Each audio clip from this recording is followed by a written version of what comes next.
Okay, get the Wach, R Shnayor, and to all Uh, the get the Wach to all the listeners. Our previous discussion was about the political goal of this whole book, which is, according to Spinoza, uh, creating or enabling the freedom of philosophy, right? The freedom of thought. And we discussed at length how really all of his arguments are in service of this goal. Like it's always the political meaning. So that was our previous discussion, and I think that we do also want to get into some of the actual arguments, like especially the discussion of the interpretation of the Tanach, of the Bible. By him, Bible means also the New Testament, so that's another problem. But in any case, at least of the Jewish Bible. And because I'm not sure to what extent it could be separated from the political goal, but at least to us, it's important to try to understand and to also to engage, like to answer to some of his points that he makes about what it actually does say in the Tanakh, what it doesn't say. I think we want to discuss some of that. That makes sense? yes. And I will say that overall, I found myself more in agreement with his claims about what Tanakh presents Okay. than in dissent. But it's more about what he does with that I found to be very thin. Meaning the Meaning like political... with the ramifications of that. Twofold, not just the political, but even in terms of the truth content. I mean, what's his big vart? What's his big chiddush? That what he does is he separates philosophy from religion. So the content of Tanakh is not philosophy, and it's not where you should look for your metaphysical truths. That's his big point. And therefore, what? So that's a big move for his freedom of thought. He has to first free thought from scripture. Mm-hmm. So what's his argument in favor of that? That he believes there are inconsistencies within Tanakh, contradictions regarding matters of metaphysics, and that indicates to him that the Nevi'im are not revealed to the Nevi'im absolute eternal truths, but rather they have imaginative perceptions, imaginative symbols of things that encourage moral perfection. And that the symbols are tailored to the particular prophet's truth beliefs. They're not actually giving him messages of truth beliefs, but rather they're telling him something about morals mediated through his existing notions of what he believes to be true or not. Of course, like much of this book, we know that this is inspired by the guide, right? By the Rambam. Right? I mean, you agree with that, Right. no? Yeah, like we could take apart every like sentence in this paragraph and to see to what extent, right? Yeah. But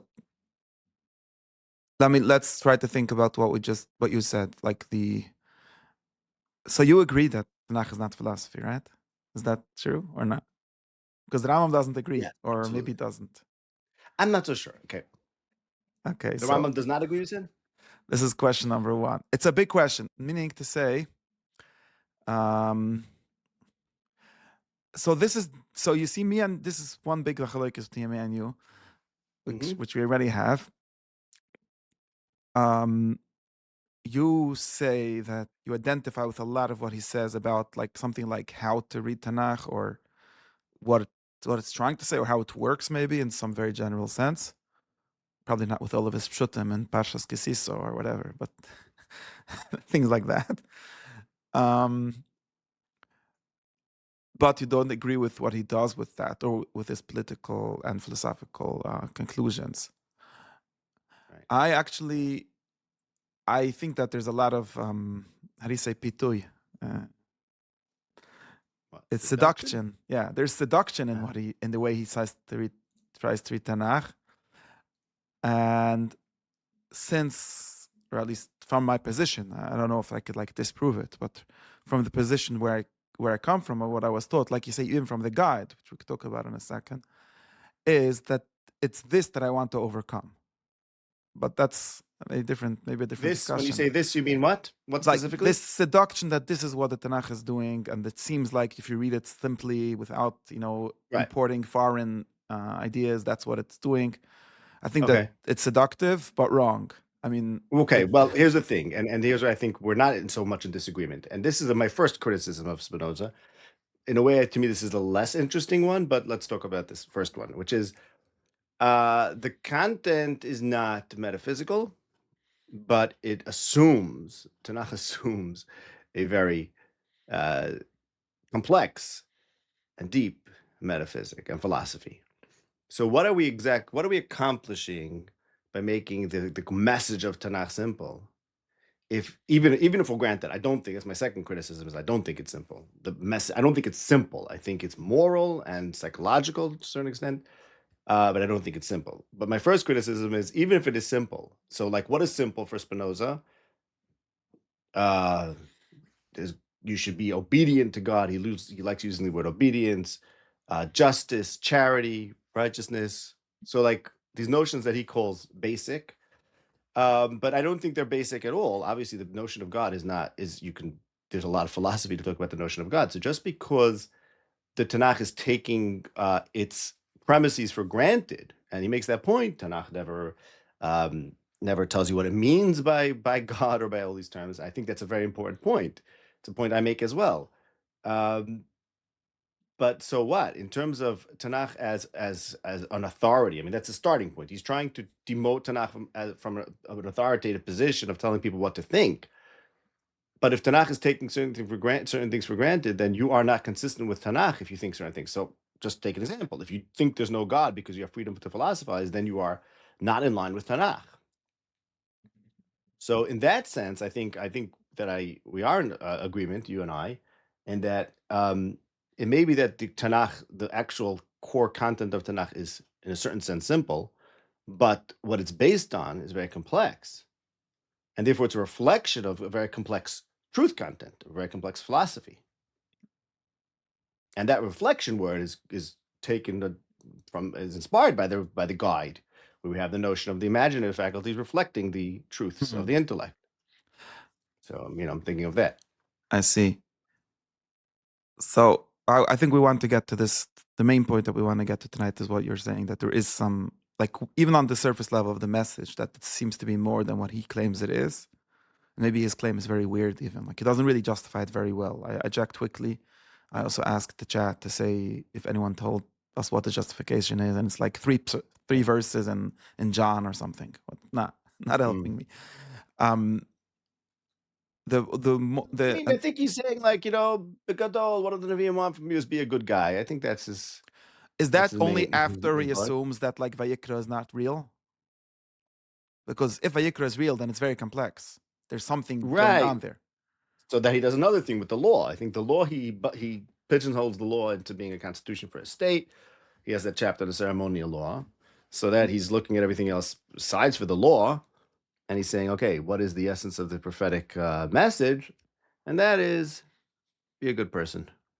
Right. So that's like after. It's based on a lot of assumptions. For Um. sure. Right. The main, like, this is just like I'm looking for future problem. To me, it's like maybe the most important question here, or at least for my purposes, for, as they say, for my sheet to work, um, is that it seems to me that there's a real machloikas here. Maybe we could work on it and figure out something better than a real machloikas. But as real machloikas, I know one location where this this like question happens, which is in Reb Shmuel ben Tiban's, I forgot where, in his commentary, I think in Yikov Amaim, says explicitly that he disagrees with his teacher, the Rambam. You know this, right? I would What about? I I mean, was I taught know this that this. by Yuda Zevald, and I'm not. Yeah. This is how he taught it. I'm still not sure that it's really what Tiban says, but it seems like it. Sometimes he says this. He says that he disagrees with his teacher because the Rambam says many times explicitly that the Torah has two levels of meaning, the Pshat and the Sod. Dibra Torah Kalishim and Edom is on the level of Pshat. It's trying to convince the regular people in imaginative language that works for them, and so on. And then the Rambam says there's also a secret for the Torah, which is Masa Bereshis and Masa Merkava. And he has like these keys of how to read it out into the Torah and so on. A lot of parts of the guide are about that. And he thinks that the true science is the true meaning of the Torah, the true wisdom of the law, and so on. Right. Ibn Tiban says, look, I've read the science, and I've read the Torah, and yeah, there's like 3 lines of Aristotle that maybe are in the Torah, even if you agree with the Rambam's interpretations, but it's not there. So he says, I disagree with my teacher. I think that the Torah was only for the external meaning, or mostly.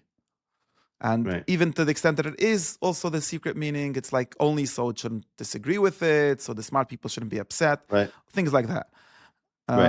So I think that this is where there's a real... Spinoza seems to be with Ibn Tiban, like with this like so-called radical interpretation. Yeah, and by the way, there's a response to Ibn Tiban, which I'm not sure where he stands on this, and this is an argument against Spinoza as well, that the Torah has 2 levels that you could look at it. You could look at it from the inside, you could look at it from the outside. From the outside, I mean to say, okay, we have these books, they're canonical, we consider them useful to be our books. What is the use that we, when I say we, the sages that canonized it, the nation that busy reading them in shul, you could look at either of those. You could say, what are we trying to get from these books? Why do we teach people to study these books? And there are 2 possible answers for that. The external surface level one for the masses, or the more inner one, whatever the Rambam believes in. But there's another question, which is, what are these books from the inside? Meaning, if you're a prophet, what does it look like to be writing these books, to be thinking this way? And they're both... This is why I say it's a response to Ibn Tiban and Spinoza as well.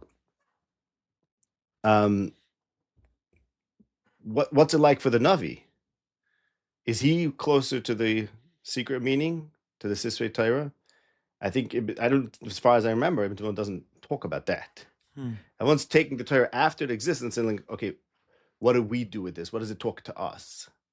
And the same argument, I think, is a very strong argument in Spinoza. Nowhere in the book, there's like one place, I think, if I remember correctly, where he like acknowledges that he has no idea how prophecy happens. But that's really where it gets interesting. What's it like from the perspective of the prophet? What exactly is happening to him that he has this message? And if you can't answer that, then I don't think you really understand the book. And B, I think you might be underselling what it has to offer, because you're just assuming that whatever was going on for the real masters of the book, the ones who wrote it, can't be happening to you. I see. That's a very interesting formulation, because maybe it's going to help me. No, I like it very much. Because I like it, because I always think that the definition of understanding something is being able to do it, which is like someone who learns Sefi Yetzirah should be able to create the world, right? That's otherwise you didn't understand it. Okay, there's complications if you on learn this, the prophets, you should be able to write prophecy. Right. The Rambam also pretty much explicitly acknowledges that he doesn't know how to be a prophet himself, I think. Maybe it's not explicit, I'm just imagining this. According to my imagination. What are you referring to? It's a prophecy. What are you referring to? I think it's a false prophecy. What are you referring to? Yeah, okay. Let's scratch that then. Maybe it's real. Okay. No, but because the whole idea of the guide as being the training for prophecy, obviously, is what supports the way I'm looking at it, and that maybe Ibn Tibbon is right for everyone who's not a prophet, but no, that for those who are not prophets, that's the main meaning of the Torah. But the Rambam wants to bring you into it. If you read the guide as an initiation to prophecy, so this would work together with training you how to get to the inside. This would work together with the same thing that you said before, that maybe it's true that the meaning of the text, like the historical meaning, what Spinoza calls the historical meaning, is what it says. It's on the surface. There's no secrets. Although nobody knows what Eya means, but okay. Okay, maybe you can make a simple By the way, pshat. but Spinoza also likes to say, and I know you like this too, I don't, that we don't even know what they mean. Like, okay, sometimes it's obscure text, but like, oh, he gives up. He was no way. And it was Bo Machlokes, one guy says this, one guy says that, and they're fighting to the death. And it all becomes about which mefarish is right. And meanwhile, why don't we just all acknowledge that we have no idea what it means? To me, that doesn't solve anything. First of all, I think we can know what it means. That's one position I have all the time, that we can't, and we can grade Pirushim according to how compelling they are. And we don't have to respect every single parish and say the 6 different pshutim over here. Let's figure out. Let's apply the tools of criticism and say which one is most compelling. So I disagree with Spinoza on that. And also, even if we couldn't, like, okay, so what? So we have a Okay. problem. Right. Like, That's another. Okay, but that's aside. right. Right. But I was saying that what you're saying now is that it would be the same thing as what you just said, that maybe the surface, the text doesn't have a secret meaning. Let's say. Yeah. So what the Rambam called cessation, I don't mean that in this way. Let's say that's not what it means, but that doesn't mean, like you said, that it doesn't presuppose some metaphysical Right. truths or some things. Yeah, but why are you saying that this is not what the Rambam means by Seder And Torah? Why wait, do you say that? Maybe let me see in a second if we could make the work Okay. together. And you say, and this presuppositions are also what the author in the sense of the prophet, not God, of the Torah, the one that makes the Torah, right, is doing, or knows, maybe, but knows by himself, or is doing something like that. Yeah. Mm-hmm. Is this the same thing, or it's like,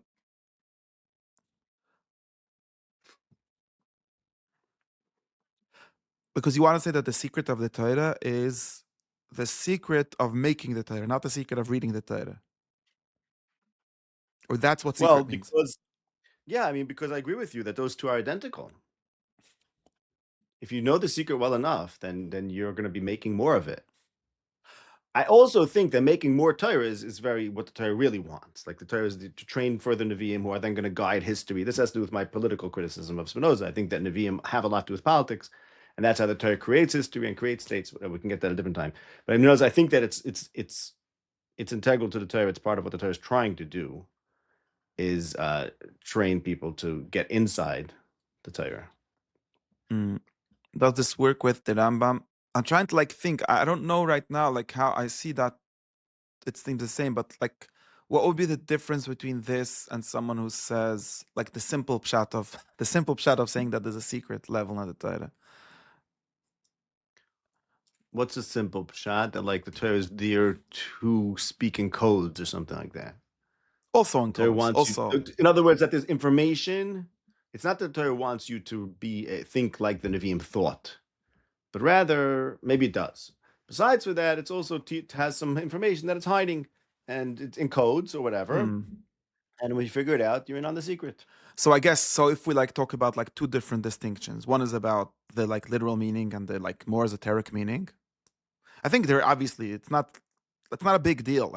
Unlike what Spinoza maybe thinks, it's not a big deal for a text to have multiple layers of meaning. Like the Zohar says, I could write a text like that, and I do. No big deal. Maybe Spinoza also writes texts like that. What's the? I don't think Spinoza does. No, I don't. No, he doesn't. I honestly, no. No, he doesn't know how to really be. He seems to, from what I can see, he seems to really be missing that. You think he really thought that Christ was the greatest philosopher? Okay, no, he could write a multiple. So he could lie. I get it. No, yeah, in a Straussian way. I'm saying yes, he could lie, but I don't think he appreciates the richness of parables of imagination and the way that could shade into meaning and have various levels between it and truth. By him, it's either you're going to be Spinoza and do philosophy, or you're just simple. Yeah, could be. He seems to really have not appreciated that there's a lot of the whole gradation of a spectrum between truth and philosophy and okay, but let's go back to this thing. If we could talk about two things. One is this different levels in a text, which is the basic theory of Seder Satire. Then there's another thing, which is the Rambam, by the way, talks less about the second thing. That's why most of the guide is framed around this first point, the Torah has a secret, and let me explain you how to find it. But then there is this other point, which in the context of faith, the Rav Sadigan and people like that, the Rambam more or less assumes this all the time, but almost never explains it. I think maybe never explains this. I'm not sure. Like the quotes that people usually bring are not. They don't mean that. Is this difference between second-hand truth and first-hand truth, right? Difference between Okay. receiving something and knowing it directly or something like that. Okay. You saying in Um, terms of prophecy as well? In terms well, of being a so prophet as opposed usually, to explaining so from a prophet? wait, yeah, well, we could say this. So usually, it's framed in terms of Kabbalah, right? Taklid and Right. Yediyah and Hakira, or what's Right. called Hakira sometimes, and so on. Mm-hmm. The question is, this is there's really maybe there's a big machlokes between a lot of things people about this. Like there's a question to what extent these two things, the second level of both of these things, to what extent is it identical, right? Is there such a thing as Soides HaTorah b'derech Kabbalah, b'derech just receiving it? I think that your Why claim not? would be What do you mean something by like there that? isn't, Why not? I don't understand what you mean by that. Why would there not be? in the Just that sense like they're not meant, not supposed to be there? What do you the mean by that? true meaning of the Torah, because I think Oh, I because see. I true mean, no, knowledge, or say the same thing as you could know something. true prophecy is only if you know it yourself. Okay, And therefore, if I see. there's a true meaning of the Torah, like Right. im darka sa'ian, how it's called in Mara, then that Yeah. it can't. And then you end up with Ibn Timon's question. So what are we doing with all these codes? Like, what are they about? There's a problem. Right. Right. Right. Right. I mean, my argument is that the codes are there in the guide to initiate you into the world, the prophets, to be a first-hand prophet. I don't really think that, to be honest. I'm saying I don't really No, think that's the only thing that's happening in the guide. Certainly T-Bone not. would say that, but in a very like simple way. Like it's endeared to convince someone that just reading the Torah that there is philosophy. But then you have to go and Right. do the Okay. You could philosophy. say that exactly. That's Right. not But no, very I'm interesting saying is, still. yeah, yeah, yeah. Um, in the Moira, there's a whole nother thing going on. This is another a tine on Spinoza, but this is, I think, a very side point, maybe related to the core issue. I'm not sure. He like bothers him very much that like the Torah doesn't say, Torah never says to believe Hashem is not a gof, and comes Maimonides and says you have to believe Hashem is not a gof. He's like very upset about this because the Okay. Torah says Leisaisa from Leisigra. He's very from. It's like Moshe Alain, who said Leisaisa from Leisigra, Hmm. never said. So it's like, okay, Elamai, Vaistais is Torah Shabbat Peh. Vaistais the Torah is not ended with Moshe the first. Moshe Maimonides That's also your has what to pshat. say. That's my pshat. And I don't have a problem with that. So, Um, but wait, but very good. So then you're like, that would be another whole kind of answer, right? I Because, know, as I'm saying, the Saidas also are like, well, sometimes it might be time to bring out the Saidas as Torah. In other words, exactly, it's a whole different answer because even if you say that the Saidas, such as they were once upon a time, were the domain, the purview of the prophets who were on the inside of the Torah, some once in a while, you'll have a Torah Shabbat Peh figure like the Rambam who will say, okay, now it's time to bring those out to the surface. So that's why I was saying before, I don't think okay, but what the do you Moreh mean? Nevuchim. So wait, what do you mean? Well, let me just finish. I was saying before, that's why I don't think the Moreh Nevuchim is there only to initiate the Nevi'im. Certainly not. Because he certainly thinks we have to bring things out and tell it to everyone. He says so explicitly. He says this is for the Hamoin. He says in first Right. that it's for the Hamoin, the Kaf, right? So that would be the how would we call it? Like the active Torah path theory of the guide. Like right now we have already three theories. Like Right. there are three different things. The first thing was like that maybe we could assume that it's there. The surface is simple, but even maybe if that's really what it means, but there's no background or Right. presuppositions. Second thing was like Mm-hmm. that the prophet himself. That's a very interesting one for me. Like how does it look from the inside? I'm going to tell you something. I have to talk about this one more point about that still. And now you're saying a Okay. third thing, which is, and this is something Spinoza entirely ignores this because it's like his whole framework is that we're using the authority of the text. He doesn't believe in the authority of the interpreters, and unless they could claim to have a true tradition, which he just doesn't believe in, whatever. But Right. and then for that would be the answer of Torah Sheba'al Peh. But I see Right. it seems like your Torah Sheba'al Peh answer is still somehow based on this like behind the text really existing there, right? Not yesh ma'ayin. As in it presupposed it. Mm-hmm. Yeah. Yeah, it's not Yesh Mi'ayin. It's Yesh Mi'ayin in terms of that while originally it wasn't there in the text because the text was kept simple, now you could have a legislator who says this truth is now going to be brought down to the textual simple level, and everyone's going to accept simply that, oh, Hashem is not a guf. Like today, everyone's like, what's the big chiddush in the Moreh Nevuchim, right? Like, oh, everyone knows Hashem's not a guf. Let's So he say. made it that way. Yeah, I know. Yeah. But I mean to say that happens, right? You heard that. Everyone who teaches the Moreh Nevuchim hears that from people. Like, Hmm. wait, what, don't we know this already? But the point is, I was saying is that yes, maybe Spinoza is right that all the revealed Torah is simple, and that's all Torah wants from people. Right. But that doesn't mean that that some once in a while someone could reach into the behind the scenes, the Yeah. prepositions, This would be and bring it an out. Make it right. So simple. you're answering like the Valtoisef question, more than the. If someone would argue that the Torah seems to believe that God does have a body, which I don't know, some people have argued, then you're not Yeah, answering that. You're answering someone that says it doesn't say anything. This is really what Spinoza says, because Spinoza can't have yeah, the Torah saying anything positive that way either. So he has to say it just doesn't say anything, or it says whatever the Novi at that moment imagined, which is not supposed to right, be authority. So, and then right, you're saying, okay, maybe that's true, but at some point, some people, for various reasons, could decide that this should be part of the law, and then it yeah, becomes a law. yeah. Okay. I think that this like question of I want to talk for a second more about the like how the prophecy from the inside is, because I mean, for one, a great sense of like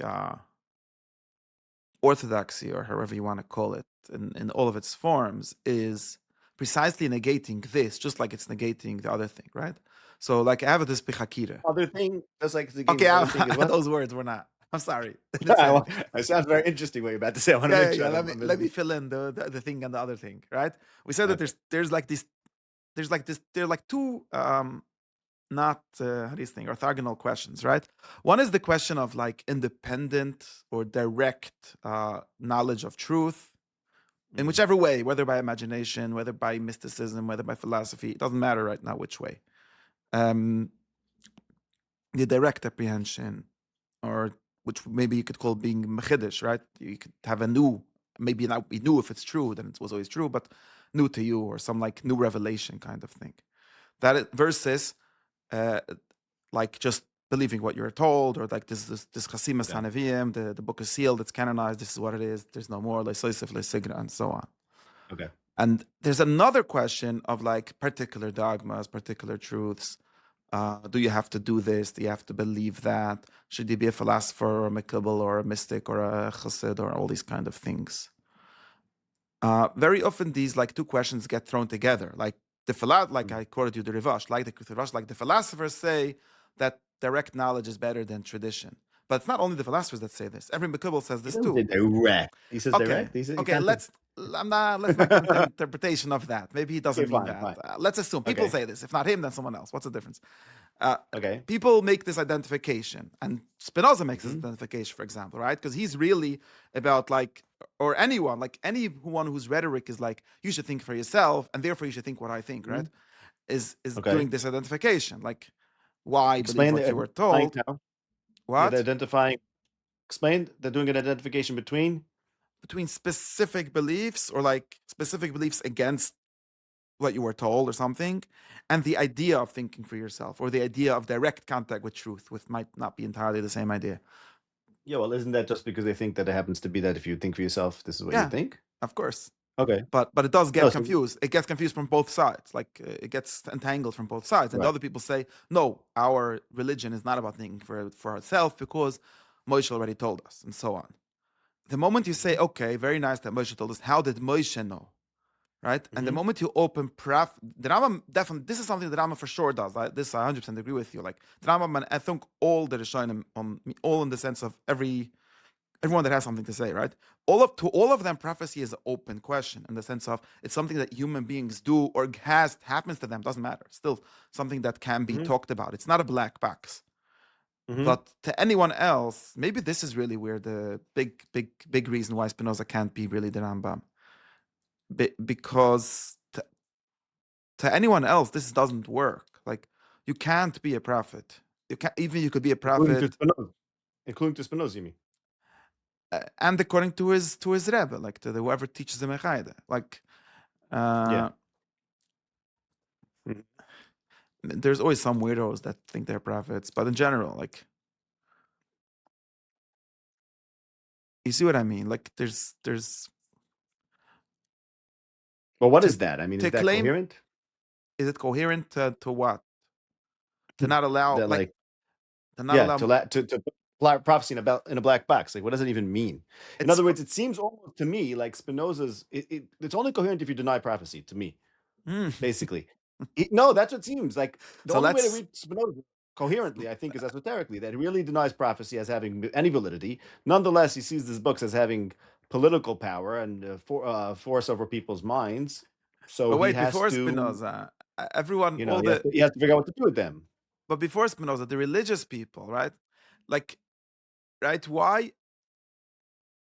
Let's say something. If I could make a statement like this, would it be true that the religions of the book are more rooted in the cessation of prophecy than in the appearance of prophecy?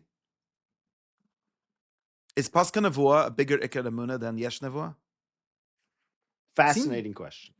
It's a fascinating question. Love it. Let me think about this for a minute.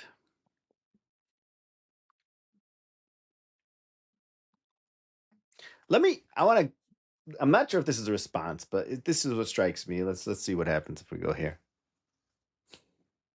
I once had this thought. How did it go? Something like this.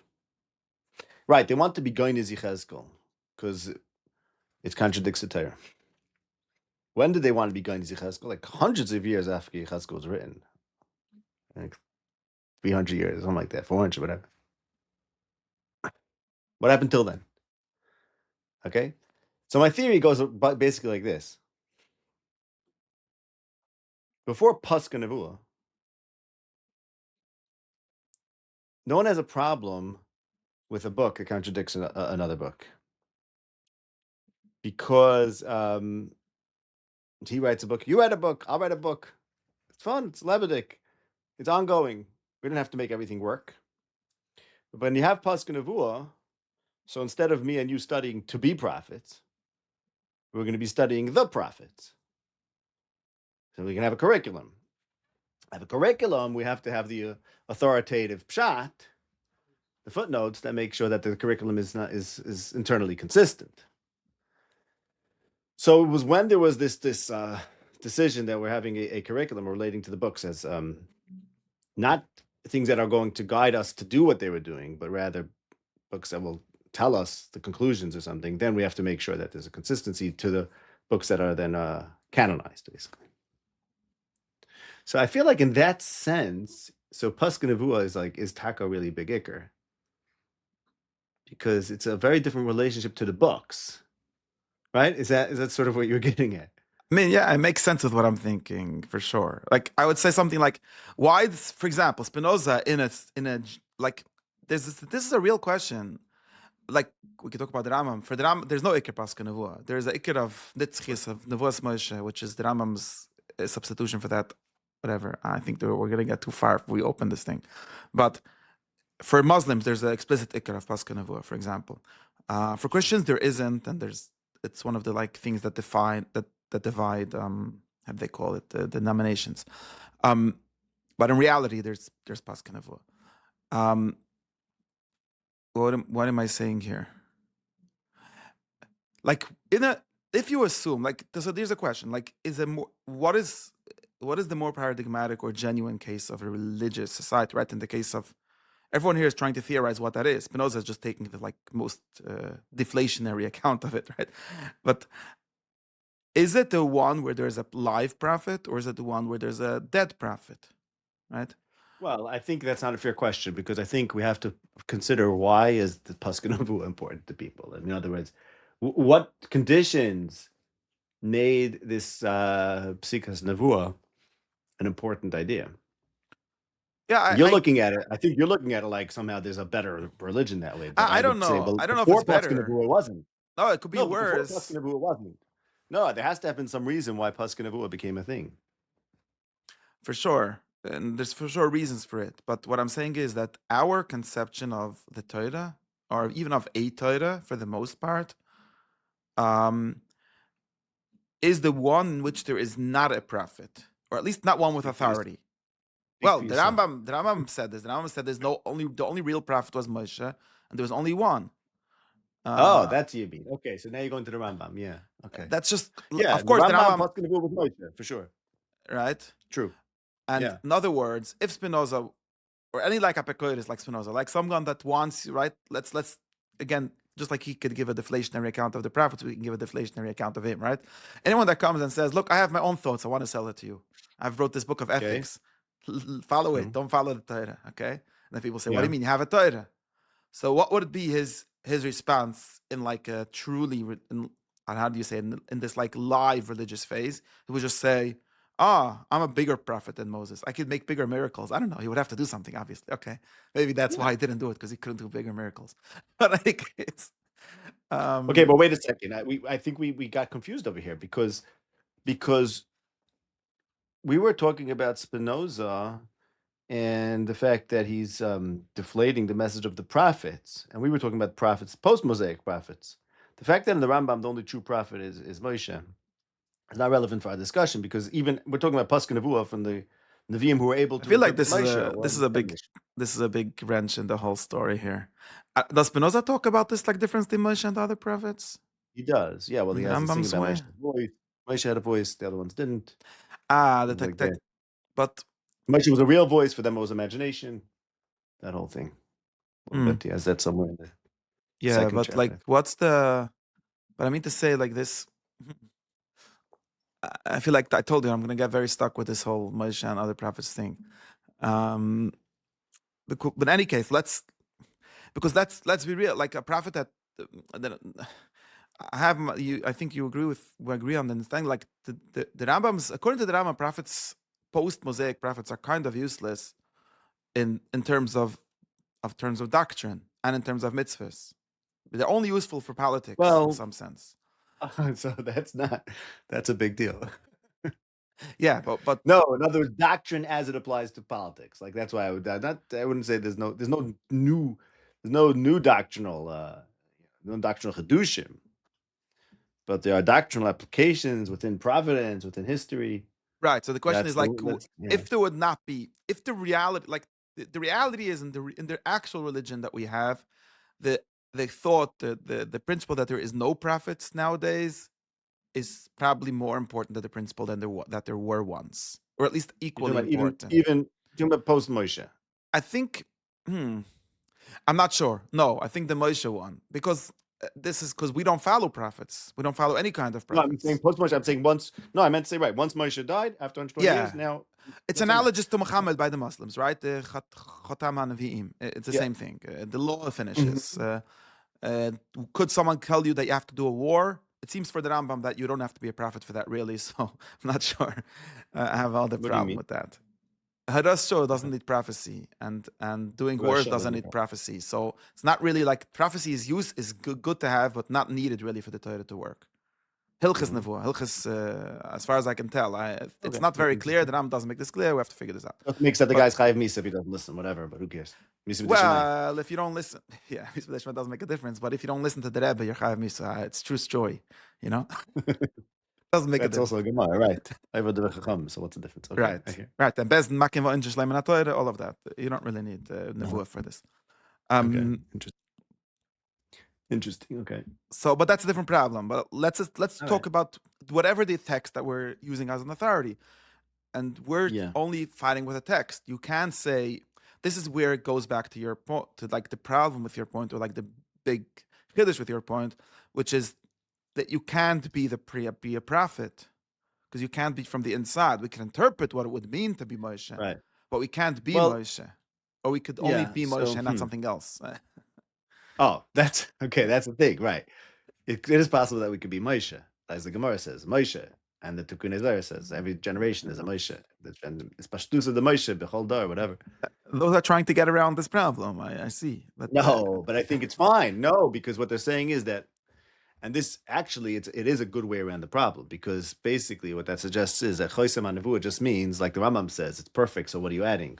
Doesn't mean you can't be him. Adarabba, No, you'll but be him. You'll that be so does identified with him. that's You'll have exactly nothing to what say. that's exactly what opens the Rambam's what opens us to Spinoza's criticism in chapter whichever it is about Why? the law, about divine Why? law. Because How so? I don't understand about that. okay, this is the whole different problem. Let's move back. No, but I'm saying, so okay, yeah. Tell me, how didn't we solve that problem of Choisem Nevuah by saying, yeah, he's the Choisem Nevuah, and get with his program, and then you'll be thinking like Moshe, and you'll wait, also be wait. the Choisem Nevuah Yeah, but with that's nothing just new to like say. circular, right? We have to at least let's say something like this. Like Moshe, if you want to be, I'll tell you how. Like in a Chassidish way. Like Moshe made mistakes, at least at some point. He wasn't always Moshe. Right? In order to become Moshe, you have to hit the rack. Or I don't know. That's not a very good example. That was no mistake. I have my share of that. That was One not a mis- mistake, according to Rambam. okay, I know. It's not a good example. I don't know. Okay, Moshe was perfect from when he was born. Maybe not. I I don't don't know. know. Tchilas Nevuos, it was also through a malach, so whatever. Yeah. He's Okay. special, Very right? good. Yeah. Tira and Lenevo. Okay. So in order to be Moshe, you have to make some mistakes, and you have to think that God has a body. That's basically what having a nevuah only with a malach means. So, Okay, like could you please the qualify that instead of just okay, dropping these bombs like no, I'm that? just And making stuff happy up. Micah. It's fine. It's fine. What? I'm just making stuff up. Anyways, No, whatever. I get what you mean, but you don't have to I be so shy. exaggerated. It's not the point. My point is that you have to do. Imperfect. Assuming It's that imperfect. Moshe It's wasn't imperfection. born perfect, maybe he achieved Right. perfection. Maybe when he died, only he achieved perfection. Right. Right. So to be Moshe, you need to do avirus. You It's have to be not imperfect. You have to clear. start imperfect, right? Well, no, thank you very much. We're also imperfect. So why is this a problem? Um, Right. it's a What why is it a problem. problem? It's a problem because Moshe's Torah doesn't really allow you to make certain kind of mistakes. Right. Um, Okay, so he edited it. No. no. No, I'm If serious. What's the I'm gonna problem? be Moshe, if I'm gonna be Moshe, if I'm going to do exactly what he did, I'm not going to be able to start where he finished. I have to start where he started, right? Because in order to do it Okay. myself, Okay. which means going out of the boundaries of the Torah, or before, not out. You could call it pre-Matan Torah, right? I don't see this problem. I mean, he could have perfected the system for all those who want to Yeah, now be there's too like much. him. There's too many Ishbitz in this, but it's true. But I don't know. I agree that I didn't like. You could say what you say. What I mean to say is that there's something basic to this, and I see why. Like, and on the other hand, maybe we should figure out how people like the Rambam didn't have this problem, or maybe they did and they played around with it. I don't know. I see why Right. they're because what be an, again we have to talk about like imagination and prophecy and morals and all of these things, but based on this other part, like where there's like two, right? Remember that there's this the this according to me the more let's according to what we're saying today, the more important difference between people that are doing it themselves and people that are receiving it from others as like some complete system or complete thing. Now, if you open prophecy to say be a prophet yourself, then prophecy is the same thing as philosophy. The whole distinction falls away. Let's say it's a different method. I don't care. So it's a different method, but it's still working the same way. What is this freedom to philosophize? It's just the freedom to make mistakes, right? Or like to figure out Okay. things on your own, and then So you want to read Spinoza's maskana is that we're reopening Chasimus Chazoin. That's your tiny. that would be your response to it. Spinoza What? can that would be your response to it. Spinoza can do it because he believes that prophecy and philosophy are totally different things, and he believes I that see. because that's what he was taught. He has to believe this because prophecy is only a thing that can be obeyed or disobeyed. It can't be understood. But you're not explaining that. That doesn't make any sense, does it?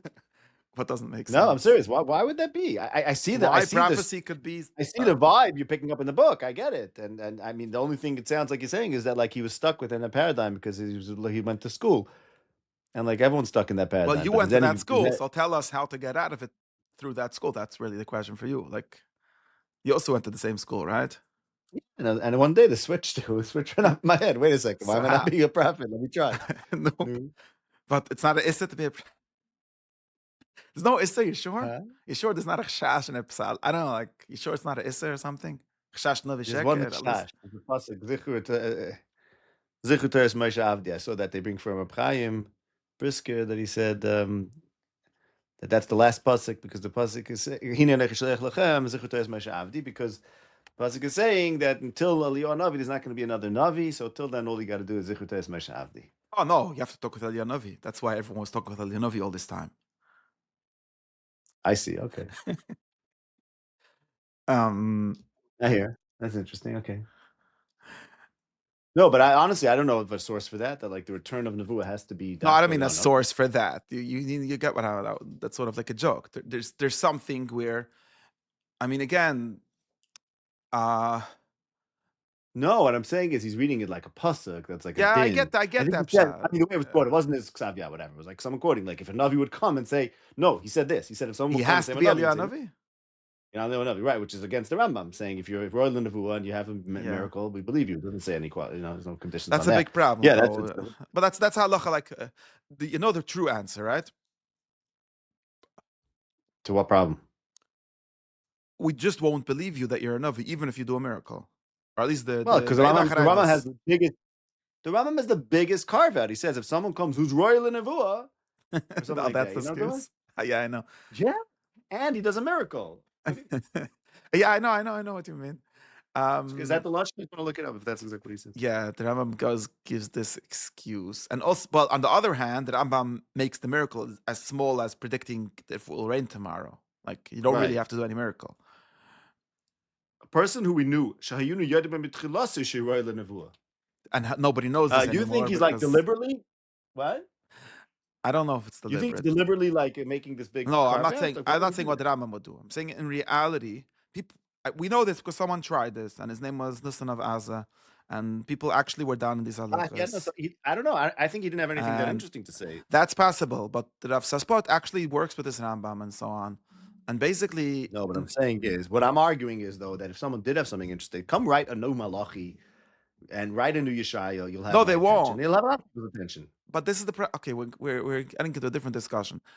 The reality is that almost by definition of, again, call it orthodoxy. I don't know what it's called. It's not going to work, and whatever the excuse will be, it doesn't really matter what the excuse is because I don't this come. Mashiach can't come according to orthodoxy either. What's your point? exactly you can't.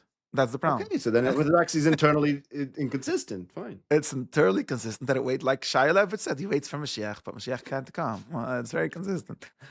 Um, no, I'm saying Sometimes I am in awe of the open-mindedness of the Orthodox. I'm serious. You can't be Orthodox without this tremendous open-mindedness to all these interesting ideas.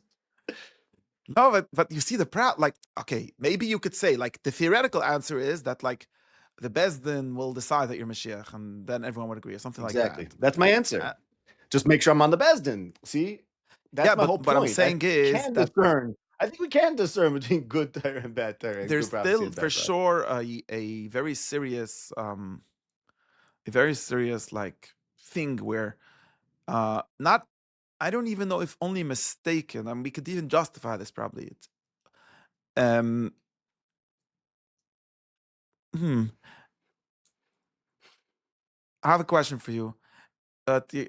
If the new prophet comes and he writes in Japanese, Nebuch, grew up in Japan. Turns out his mother was Jewish, and he only speaks Japanese, and this is how the Malach or whoever God himself speaks to him. We can only access it in translation, but he does all the other conditions. Passes all your tests. Is he a Jewish prophet? He's writing Japanese to the Jews or to the Japanese Japanese? to the Jews. It has to be translated because the Japanese don't understand what he wants. It's for the Okay. Jews, but it's in Okay. Japanese. I think he's a Jewish prophet. Yeah, I would have to come up with the Torah. Why Hashem is talking Japanese all of a sudden, but Okay, whatever. There's no Jews that are Rui, and he had Rachmanis, and he found some guy in I don't get. Japan. What are you getting at with the question? What are you getting at? Uh, What? I'm getting at that this would be like it's not a probably not a good mushal, but I'm trying to get at that there's like these dynamics, like that you were telling me, like there's these historical dynamics where you can't really do what Moshe did because you have to be a Perishan Moshe. Not even for truth reasons, but for like historical contingent reasons. And if even just being in Absolutely. Japanese already precludes you from being a Jewish prophet. Oh, very Uh, good. Yes, yes. By the way, that's a very true point. I agree with that. I actually do agree with that. And by the way, there's a corollary to that, which is that has to do with the Moshe's campaign against Hebrew, Hmm. and Gershon Shalom's what he said about Hebrew is going to unleash the opposite. He said that speaking Hebrew is going to unleash the hidden forces within Lashon HaKodesh. In other words, anything in the original language automatically is Only mitkatev with the Torah, with Torah's Moshe, assuming that it's the right? original language, yeah. Exactly. But to To the the extent extent that that it it's is. reflecting it, it's automatically in a certain sense a continuation of it, and that's going to matter. Yeah, so that's true. I mean, I think, So yeah, it maybe the says to us like problem. So parts of back Tanakh that in Aramaic. so Yeah, then the Gemara in back to Sanhedrin that the that. something was going to change. It's a new time. The Gemara in Sanhedrin, Ezra was worthy of giving the Torah through him, and it was offered to be given in Aramis.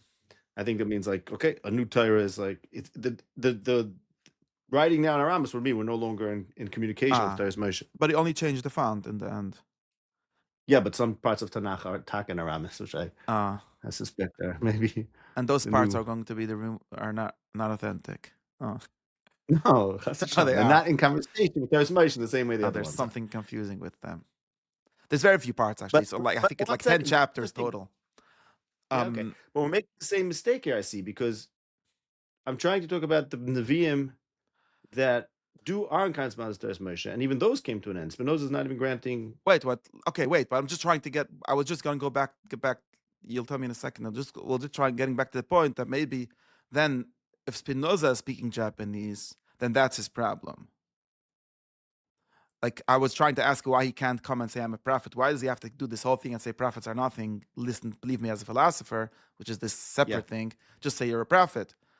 And then I was thinking maybe because prophecy ended So and I you say can't do because he that. has And not. you're saying you No, could do 1 second. prophecy. Why not? Because he's nothing unique. Well, maybe because he looked at himself. No. I'm serious. I don't get any question. He doesn't see anything interesting about himself except for his reason.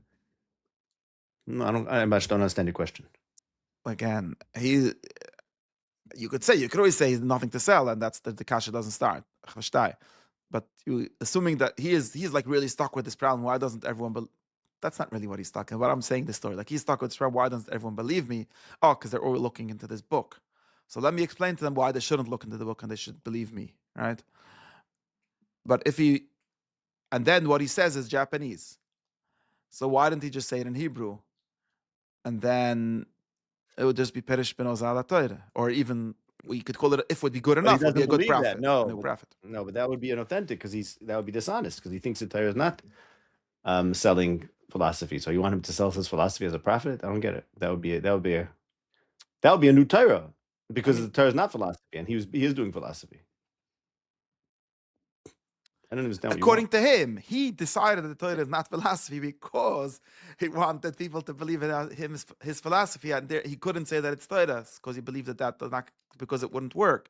But if he would have believed like you that you could be a prophet from the inside, then theoretically, I don't know, Mr. Spinoza personally could have done this, but theoretically, someone could do this. But here's the thing. No, but I agree with you. Then the answer to that is, of course, you can only do prophecy to the extent that you're continuing the project of Moses and the prophets because they take up a lot of energy. And you have to be talking their language, not just the Lashon HaKodesh, but like their terms, and there'll be Gzer Shabbos and drushes and everything that, Tanakh builds on itself. Yeah, but so here's the question that I am keeping on asking the same one. Is there a reason that he and really nobody else can do that, or at Right. least no, like you could claim that the Rambam did it. The Rambam also got into a bunch of opposition, of course. Um, you could claim that the Kizri did it. He didn't get into opposition as much as was just ignored, and so on. Like, how do you have an explanation for that? Is there a It as in reason? what? Being a prophet? Yeah, Is that what we're talking about? why doesn't it work? Yeah. I have a long explanation for that, but I feel like, why are we talking about that? I want to Not make sure sure. we know before I launch into it. Yeah, I don't know. I see how that became the question. No, I don't know because I just latched onto this thing where you said that at least part of the answer, maybe to me the most interesting part of the answer, like that the Tanakh is too simple. Of course, you really have to Right. say that it's not simple at all. That would be not, that what we're trying to say. But Right. first you But that is said what I'm that. saying. But it's Yeah, not simple at all if you're on the inside. you're saying that it Yeah, might and then be simple outside, but it's not simple to make it. yeah, And then, so the true interpretation becomes involved with making it and not with reading it.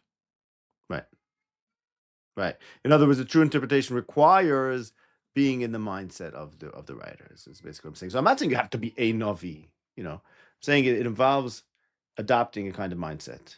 Well, you have And to that be at mindset is very least interesting. something in that kind of mood, like in the kind of mood where you're creating something and not where you're trying to figure something out that's already there.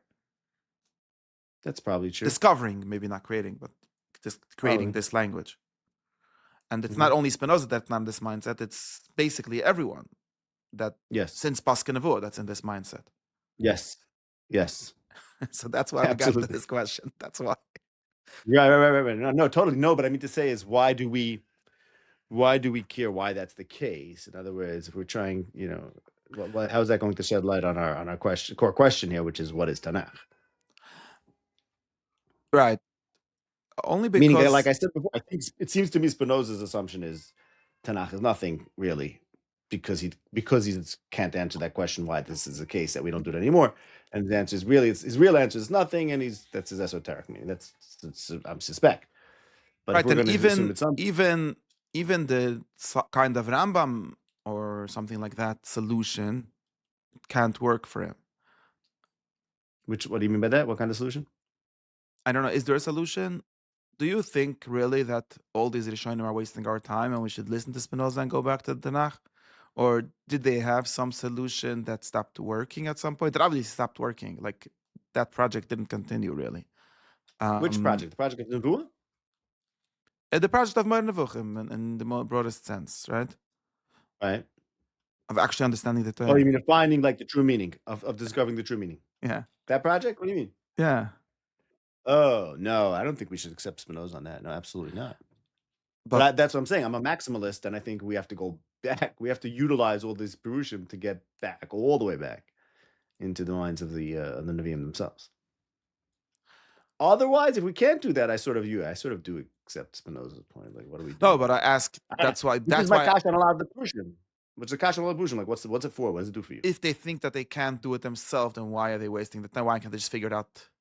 Why can't they just say, well, what should they say? Something like, what does Spinoza Well, they could say? say, look, no, he would say reading these texts is good for your moral purity, whatever. Everyone, you sit down in your rocking chair, read the Bible, and you'll be a better person. And more than that, it's not so important. Like, why are we writing so many books and trying to figure out the true meaning? Who cares? I mean, Spinoza is also right that most people are not even doing that. They're just trying to give Chelsea this status. Different. Right. But so I don't Um, know. See, here's the thing. I don't know. I try to have a more charitable view of these Tyrus. And I think if you suspect that all the tzaddikim were in on my secret, then maybe they were all trying to they're all trying to bring us back, nudge us back to the inside. Okay, depends which tzaddikim. I mean the real tzaddikim, yeah, of course, free the kedairis. the true ones by definition. Um, No, but I think you know what I mean. I'm saying it's maybe broader. My way. Do you agree with that? My way of thinking may be a lot broader than is apparent in many of the books, and especially the modern books. I'd say the Hasidim, when you say the Piasetzner says that the Hasidim were trying to bring back Nevuah beds. So shame. Things like that. yes, and they, yeah, I could get to that. True, but also they, in order to do that, they make a very limited definition of what nevuah is. And they also, in order to do that, they cut themselves off from a lot of the sources. In other words, they're not. You're trying to do something much harder, and maybe they were right for making themselves easier because it's too hard. But they're not trying to interpret the whole Tanakh and the whole Mishnah based on this. They're just like, I'm gonna 3 psukim are enough for me. Right. Maybe they're right, So right, but I no, guess so that basically brings you straight to Spinoza, no? right, no. This is why. Again, this is why the question is. This is why I asked you the question of if there's a reason. Because if there's a reason, then either we're stuck with that. Is the reason something like historical? Is the reason because the project was tried and failed? Like, what is that really the reason? Like, Mhm. and is the reason just because, like, you could just give a different, like, is the reason just because most people are dumb? And I'm sorry, we shouldn't call them dumb. Most people are not billion IQ that you really need for any of this. Like, you look at, Mhm. if you look at any of these projects as like open projects, right? If you say Modern Nevuchim is really an invitation, like it's like the Rambam says, Pisach Shonim, right? It's just a shad. It's maybe not even a shad, maybe just the key to the shad, which is better, I guess. Um, and or like or takes a later project like Darizal is just the beginning of a project, but no, it just didn't continue. For the most part, Right. you end up just systemizing it a little more and getting stuck there. And the reason it didn't Mm. continue is because the success of these projects makes it very hard to see where they're coming from. Does that make sense? The success, what do you mean? Because what? It becomes like a closed system? Yeah, As like if the it's a Rambam starts with like a set of questions, uh, builds up some beginning of a mahalach, let's say, Mm. or the like Okay. signs. But that mahalach is, most people don't even understand like the mahalach. And then Mhm. you really want to like say, wait, there's still the questions, there's still some holes to, there's still what to Right. do. You still didn't become a Right. prophet, right? Obviously, Mashiach didn't come yet. And that's how Right. you would say it. And if the Rambam would be right, the Right. Mashiach would have come already. You and the Mhm. Rishon said this, that the Rambam were trying to bring Mashiach. Um, Oh, he said that? Yeah. yeah, Nice. I have to finally send you. Like the Rambam Yeah, I'd tried like to to bring see where Mashiach. that is. And that's why he Ah, wrote Mishnah Torah. Yeah. And probably he meant that he was also trying in his own way. to be Mashiach. Yeah. Mela. To be or to bring, Well, whatever. yeah. It's a different. But if that didn't work, then we should try to like see where did it, was there a good, is this even a good start? Or but there's almost Mhm. no projects that like continued in this way. Why not? I just made up a reason. I don't know. Let's forget about that. Uh, it seems to be What very do you mean there's no hard. project continued in this way? In what way? If you why didn't you put the Arizal and the Like Rambam and the Hasidus all you together? could They're put all them all doing it. together, and they're not. It's not getting better. It's there's like very hard to see the progress. Maybe there's a little progress. Ah. I mean, like again, nowadays everything, like even Spinoza would say something like this, right? I don't know if he does, but nowadays people say like take like another intellectual project, like like physical science, right? Which is this like 3,000-year-old project, which is more or less been progressing all of that time. Not entirely progressing. There's some regress. There's some questions that open and close and so on. But there's still there's a real tradition that, of course, it also gets stuck in its own loops. It's not. I'm not going to romanticize it too much, but it's pretty clear what it's about, and it's doing something. Some other sciences are not like that. Like physics is the only one that, maybe biology, chemistry. There's certain sciences that are working, right? And the Torah is not like that. It just isn't. That's it. Not only because you can't I think find a lot of that because physics in the yeah. Torah, because even for its own values, it's not really working out as well. Yeah, that's great. That's a great point. And really, I think if this is probably what you mean, that's the same point as Chasim is Chazain, because Hmm. to me, because I think the difference between physics and the Torah is that physics has a guiding question that it's always aiming for, which is looking for physical truth. And if you have one specific question or project, if your project is well defined, then you expect it to make progress. With Chasimas Chazain, I identify Chasimas Chazain as people basically stopping to engage in the core project or seeking something, instead doing taklid, basically accepting something top down instead of being engaged in the search. So Hmm. Someone like there Spinoza should be would progress. say that the mushal is like if after Newton or Einstein or Aristotle, like they have the story about Aristotle, which is not really true, but they tell themselves a story where like at some point people just like Aristotle was the greatest teacher, everyone should just follow him Right. and So make no nobody can think beyond progress. him. And And that's what happened to Moshe Rabbeinu. That's what they would tell you. right. Um, I don't know, it's just not probably too simplistic. Because like it Mm, assumes like this Yetzer Hara, it's based on like Yetzer Hara theory, like this Yetzer Hara to make things happen like that. Why? Why? Why would there be such a thing? You see sure. what I mean? Like superstition, or this is not really superstition. But like,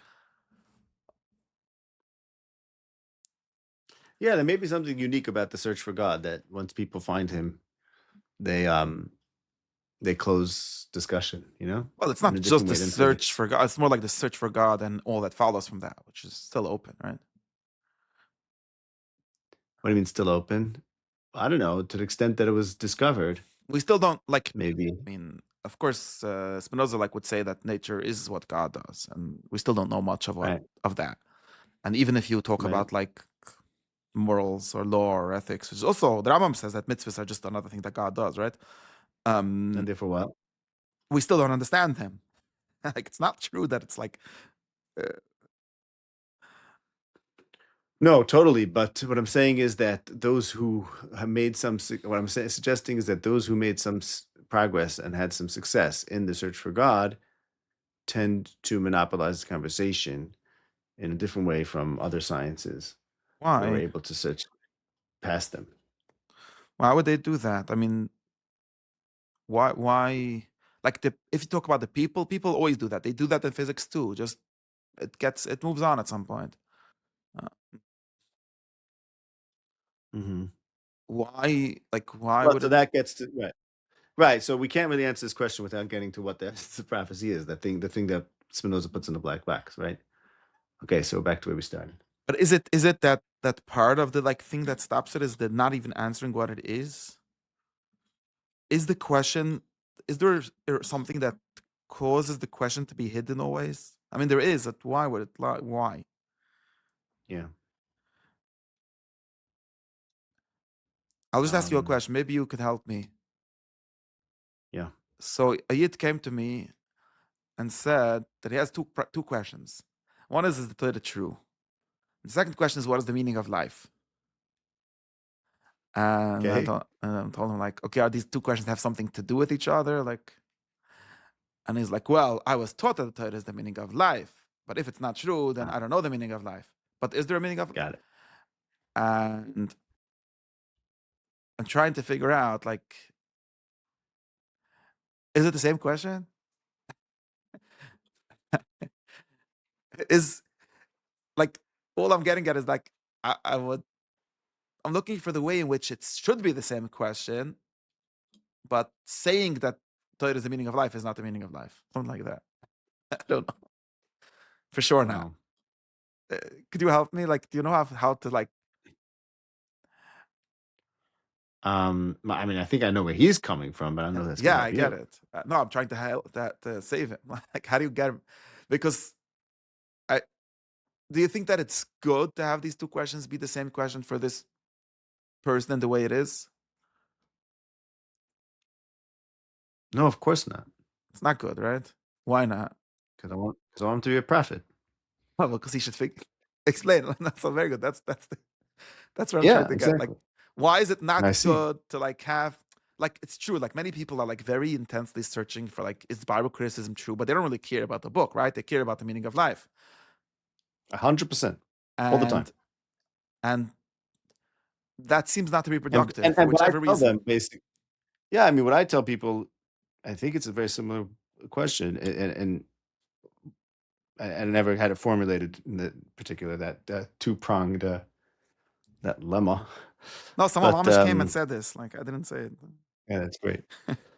No, but the way I see it is that um a person should care about the Torah only if he has some cares that the Torah is responsive to, and you have to first start there. And like, is there something you care about? Is there something you're looking for? Something you want?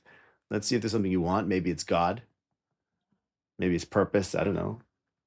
I think it should be God. If you're looking for God, then let's figure out how you're going to find Him and what the Torah could do for you. Right, but But people are not taught that, right? So isn't they this think that the right? Torah, And what do they think? I'm trying to figure out what they think. they think that the true reality for them personally comes from externally, comes from the outside, is imposed upon them. Known as Torah, like so-called Torah. What? Which is that's what they call Torah, something like that. Exactly. That's Vedab Hashem al Moshe. So they're like, wait a second, is that taka what supplies meaning? Or maybe not. And if it's true, then it supplies meaning. If not, then where's meaning? And meanwhile, we have to turn it upside down. And we have to make people alive again and make them have meaning from within. The meaning of life is what you desire. And we also have to hope that they desire God and do what it takes to get them to desire God. Right, but so that would be a different question. Like, is this already in a? I don't tell me how to like disentangle this. Like, am I telling him something like, look, the Torah is, you care about the meaning of life? Welcome. This is what Moshe Rabbeinu was worried about. Then he found God at the snare or whatever. But then he's gonna No, tell he's me beyond. it's nice pshat, but like whatever. Who told you that pshat? Like, No, he needs a lot more. He needs a lot more of an undoing, you know? right. So why? What am I looking for here? Like how? Because otherwise I say, okay, it's like you said that the Torah is about, like, I don't even know. I wasn't like, is it because, like, how does it work? Like, how are you taught that the Torah is the meaning of life, but it's not? Like, I'm trying to figure out. Wait, Hmm. Yeah, like the Jewish people don't worry about the meaning of life because they already know it.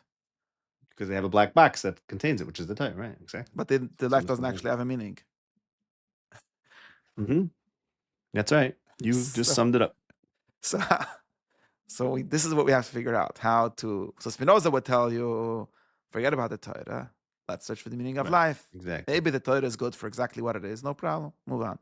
Exactly. And you want to tell me, well, maybe the Torah I'm going to tell is you that if about that. you're going to search for true meaning, like Moshe and all the other prophets did, Lashon Meshutov, this is what you'll find. You'll find God at Mount Sinai. Maybe. Well, at least you'll find him in the like Yeshaya saw him in the Heichal. Even if you won't see him at Har Sinai. Or at least something analogous enough, like to be one more prophet with another Muslim, something like that. Right. I don't know. There's also an element of like decision, like because if you tell someone this, a lot of times what you'll get is, you know what, I don't want to do that. I'm scared. I'm not interested. So what he's saying is that he's doing his own personal chasimus chazain, and he's gonna. What happens then is that he's basically outsourcing meaning to this black box, and then maybe 10 years later he's gonna wake up and say, hey, I don't like that, and with the meaning, maybe I don't know if it's true, but I'm saying Right. people are scared to do that. People don't want So, to take responsibility. or the They don't this want to take meaning, ownership. right? Even the What? this, or he wants to outsource the this meaning, like the Torah doesn't, or it's not provable that the Torah is this, and therefore whatever. I guess not, something like that.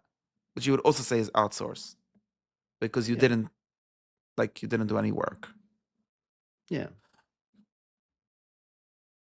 Spinoza is not like that, Yeah. right? He does think that you should think for yourself, or he's not afraid of it. He just doesn't do it in the way that you want him to do it. Exactly. Which is why I started. I said a lot of what he said actually resonates, which is why I find him so interesting. Like, you think this One of the whole reasons. like anti-superstition drasha is really a true Kaska drasha? Like, you should follow it? Why not? I love it. I don't I know. wonder, like, what if like, About it? it's cute. I love these books that like they start with this like you're like, why It's are they Musser. doing that right here? No, because Okay, it's so warming up the crowd. no, it's going back to what I think. I do think that there's something in that is problematic. That I'm anti-Kotsk a little. Like, there's something Mhm. weird with this. Like, it's a reduction of like human motivation to like fear and hope and Mm, whatever. And like, okay. who told you Hmm. any of this? This is like a nice message, Uh-huh. but I don't know that I don't know that it's true. Maybe it's true. Maybe All right, go read the ethics, see if it's true. I don't know. no. The ethics is No? just more layering of these kind of things. And I don't think it proves it. It's if you start All right, here, Yitzchok, yeah, let's wrap it up here. okay, yeah. Should we do abrupt ending Yeah. or we have to any summaries? Are we Yeah, the good? maskuna is no tell us the maskuna. What kind is that what Spinoza is a symptom of Chasimus Chazain in a very deep way, but we're not sure what to make of that because Chasimus Chazain is a big thing. It seems to I'm be not sure why. important. It seems to be hard to get away from. Mhm. And And you, I suggested that it's actually a move that people impose upon themselves, and I'm very thankful that they do. To be clear, like I would not like anyone walking and trying to be Nevi'im because then we'll get a bunch of false prophets. Like I think it's actually a very good move, very smart idea. And it may just be, I am willing to accept that it's simply that. It's this self-imposed decision, which I like, as I said, a lot of people would consciously say it, just let alone unconsciously, subconsciously. And then then the host of other things that follow from that, which is this outsourcing of meaning and outsourcing of command and knowledge, even. And then Spinoza wants to reduce it to unknowledge because can't outsource knowledge. So he's like, okay, you know what? It's not knowledge. It's just whatever, moral exhortations. This part of knowledge, yeah. So it turns out that if you agree with that Paskin Nevuah, then you have to go with Spinoza. Since R Shnayor doesn't agree, then he has a way out. That's, I think, what we're saying here. That is what is suggested. I would hope that there's a third way also, because of different. Right. But Yeah, I don't know. me I too. don't know what it is. Me too. So I would leave it at this with a question mark. Okay. Let's hope this. It's a good We're question. missing a lot. Okay. Okay. Thank you. Take care. Bye bye. How do I close it?